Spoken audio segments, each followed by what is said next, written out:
Sheikh, we all know that severing the kinship relationship will not allow, Allah will not allow us in Jannah. But somebody told me that even if you cut a severe relationship with your Muslim brothers, if you don't talk to them, if you don't do salam to them, then your prayers and your Hajj and your Zakat are invalid, which I said it is not so. So I just wanted to ask you about this, Sheikh. First of all, the hadith relating to severing ties of kinship is authentic. The Prophet said, alayhi salatu wasalam, لا يدخل الجنة قاطع. A person who does not, or a person who severs his kinship ties will not be admitted to Jannah.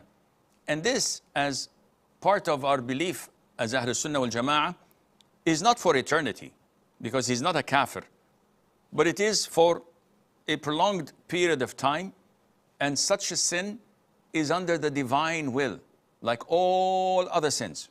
If Allah wishes, He forgives, and if Allah wills it, they will be punished in hellfire for a period of time and then be admitted to Jannah. Except shirk and kufr. This is not under the divine will, because Allah had already preordained it that they will be in hell for eternity. As for boycotting the Muslim brother, if there is no legitimate reason, as we've mentioned earlier in the hadith of Ka'b ibn Malik, if it's not done for a legitimate Islamic reason, the Prophet ﷺ gave those two Muslim individuals who were fighting or disputing over an issue and they were mad at one another, Allah gave them the natural period to vent out and calm down. And that is 3 days. So it is permissible for me to avoid and boycott and not reply to a Muslim brother, a stranger, for 3 days and nights. After that, when we meet, it is totally prohibited to give our backs to one another or to ignore one another or not to reply to the salam of one another.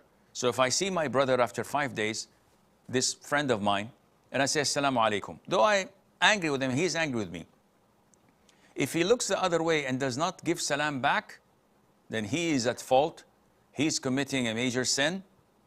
But this has nothing to do with his prayer, fasting, and good deeds. Rather, his good deeds will not be elevated to Allah until he reconciles. Not that they are void or unaccepted or rejected. So I hope this answers your question.